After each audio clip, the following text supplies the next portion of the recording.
దయగల హృదయుడవు, నీ స్వాస్థ్యమును ఎన్నడు ఎడబాయవు. ఎడారిలో ఊటలను, జలరాశులలో త్రోవలు ఏర్పరచువాడవు.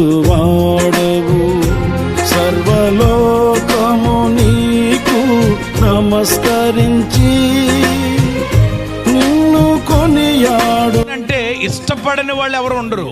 అసలు ప్రతి ఒక్కరూ వారు క్రైస్తవులా, క్రైస్తవేతరులా, ప్రభు నమ్మిన వాళ్ళ, నమ్మని వాళ్ళ, ఏమండి, ఎవరైనా ఆశించేది, ఎవరైనా కోరుకునేది ఏంటి అని అంటే మేలు పొందాలి. చెప్పండి, ఏం పొందాలి కదా? అది ఏదైనా కావచ్చు. అది భౌతికపరమైన మేలు కావచ్చు, అది ఆత్మ సంబంధమైనటువంటి మేలు కావచ్చు, అది మీ బిడ్డలను గూర్చినటువంటి మేలు, ఏదైనా.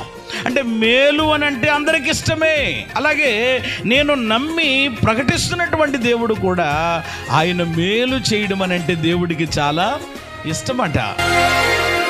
సత్యస్వరూపి నీ దివ్య వాక్యమే నాకు జీవ మార్గము, సారము వెదజల్లు నీ జాడలే నాకు జీవన గమనము.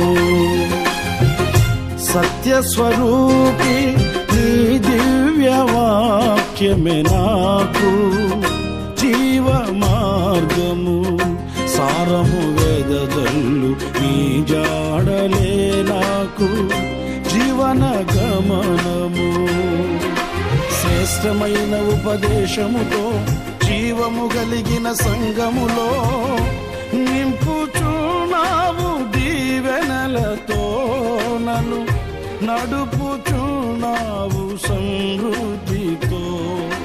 శ్రేష్టమైన ఉపదేశముతో జీవము కలిగిన సంగములో నింపుచున్నావు, దీవెనలతో నన్ను నడుపుచు